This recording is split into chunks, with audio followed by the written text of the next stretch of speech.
തിരുവനന്തപുരം മണ്ണന്തലയിൽ അരുംകൊല. സഹോദരൻ സഹോദരിയെ അടിച്ചുകൊന്നു.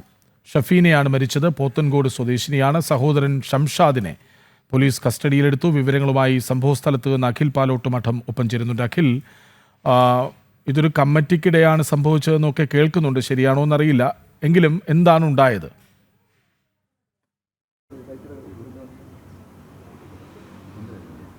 കൃഷ്ണരാജ്, ഈ കൊലപാതകം എന്തിൻ്റെ പേരിലാണ്? അത് സഹോദരനാണോ സഹോദരൻ്റെ കൂട്ടുകാരനാണോ എന്ന കാര്യത്തിലും ഒരു അവ്യക്തതക്കുറവ് ഇപ്പോഴും നിലനിൽക്കുന്നുണ്ട്. എന്തായാലും തലസ്ഥാന നഗരത്തെ ഒരു ഞെട്ടലാക്കിക്കൊണ്ട് തന്നെ ഒരു അരുംകൊല ഉണ്ടായിരിക്കുന്നു എന്ന് പറയാൻ സാധിക്കും. ഞാനിപ്പോൾ നിൽക്കുന്ന ഈ മണ്ണന്തലയിലെ ഈ അപ്പാർട്ട്മെൻറ്റിലെ 2B എന്ന് പറയുന്ന രണ്ടാമത്തെ നിലയിൽ ആ പോലീസുകാരൻ നിൽക്കുന്നതിൻ്റെ അടുത്തുള്ള ആ അപ്പാർട്ട്മെൻറ്റിലാണ് ഇത്തരത്തിലൊരു കൊലപാതകം നടന്നിട്ടുള്ളത്. അതായത് പോത്തൻകോട് സ്വദേശിയായ പന്തൻകോട് ഷഹ്ന 33 വയസ്സുകാരിയാണ് കൊല്ലപ്പെട്ടിട്ടുള്ളത്. അതിൽ 2 പേരെയാണ് നിലവിൽ അറസ്റ്റ് ചെയ്തിട്ടുള്ളത്. ഒന്ന് സഹോദരനായ ഷംസാദും ചെമ്പഴന്തി സ്വദേശിയായ ഷംസാദിൻ്റെ സുഹൃത്ത് വിശാഖുമാണ് നിലവിൽ 2 പേരെ പോലീസ് കസ്റ്റഡിയിലെടുത്തിട്ടുള്ളത്. അതായത് ഈ കൊല നടന്ന അതേ അപ്പാർട്ട്മെൻറ്റിൻ്റെ തൊട്ടടുത്തുള്ള മുറിയിൽ തന്നെ ഇവരുണ്ടായിരുന്നു എന്ന് പോലീസ് മനസ്സിലാക്കുകയും അവിടെ നിന്നാണ് പോലീസ് കസ്റ്റഡിയിലെടുത്തിട്ടുള്ളത് എന്നതാണ് നമുക്ക് മനസ്സിലാക്കാൻ സാധിക്കുന്നത്. ഈ കൊലപാതകം നടക്കുന്നത് ഇന്ന് വൈകുന്നേരം ഒരു 5 മണിക്ക് ശേഷമാണ് ഇത്തരത്തിലൊരു കൊലപാതകം തന്നെ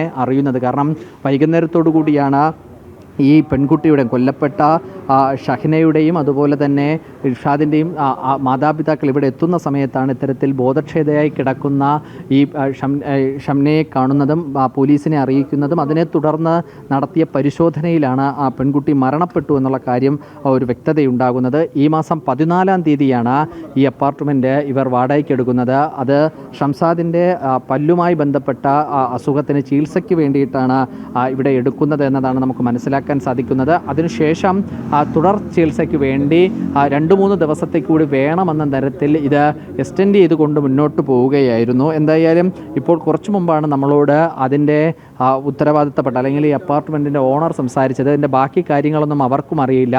തൊട്ടടുത്ത പോത്തൻകോട് സ്വദേശികളാണ്. അവർക്ക് ഇവിടെ നിന്നും തിരുവനന്തപുരം മെഡിക്കൽ കോളേജിൻ്റെ അരികിലുള്ള ഒരു സ്വകാര്യ ദന്തൽ കോളേജിലാണ് ഇവരെ കാണിക്കുന്നത്. അവിടെ വന്ന് ചികിത്സ നടത്തുന്നതിൽ വലിയ ബുദ്ധിമുട്ടൊന്നുമില്ല. പക്ഷേ എന്തിനാണ് ഇവിടെ വന്ന് റൂം എടുത്തതെന്നുള്ള കാര്യമൊന്നും അവർക്കറിയില്ല. എന്തായാലും കൂടുതൽ പരിശോധന പോലീസ് നടത്തി വരുന്നുണ്ട്. എന്തായാലും മൃതദേഹം ഇപ്പോൾ തിരുവനന്തപുരം മെഡിക്കൽ കോളേജ് ആശുപത്രിയിലെ മോർച്ചറിയിലേക്കും ഇർഷാദിനെയും സുഹൃത്തിനെയും മണ്ണന്തല പോലീസും കസ്റ്റഡിയിലെടുത്തിട്ടുണ്ട്. തുടർ ചോദ്യം ചെയ്യലടക്കമായിരിക്കും. ഇതെന്തിനു വേണ്ടിയിട്ടുള്ള കൊലപാതകമായിരുന്നു എന്ന് നമുക്ക് മനസ്സിലാക്കാൻ സാധിക്കുന്നത്. ഷംനയെ ആശുപത്രിയിലേക്ക് കൊണ്ടുപോകുന്ന സമയത്ത്, അതായത് ഷംനയെ മാതാപിതാക്കൾ കാണുന്ന സമയത്ത് റൂമിൽ ബോധക്ഷയായി കിടക്കുന്നുണ്ടായിരുന്നു. ആ സമയത്ത് പരുക്കേറ്റ പാടുകൾ, അതായത് മർദ്ദനത്തിൽ പരുക്കേറ്റ പാടുകൾ ഉണ്ടായിരുന്നു ശരീരത്തിൽ എന്നതാണ് നമുക്ക് മനസ്സിലാക്കാൻ സാധിക്കുന്നത്. എന്തായാലും ഇവരെ കൂടുതലായി സ്ഥലത്തെത്തിച്ച് നാളെ തെളിവെടുപ്പ് അടക്കം ഉണ്ടാകുമെന്ന് തന്നെയാണ് നമുക്കിപ്പോൾ മനസ്സിലാകുന്നത്. എന്തായാലും സംഭവത്തെ ഒരു ഞെട്ടൽ ഇപ്പോഴും മാറിയിട്ടില്ല. എന്തിനു വേണ്ടിയിട്ടാണ് ഒരു സഹോദരൻ തന്നെ കൊലപ്പെടുത്തിയത് അല്ലെങ്കിൽ കൊലപ്പെടുത്താൻ കൂട്ടുനിന്നത് എന്നുള്ള കാര്യത്തിൽ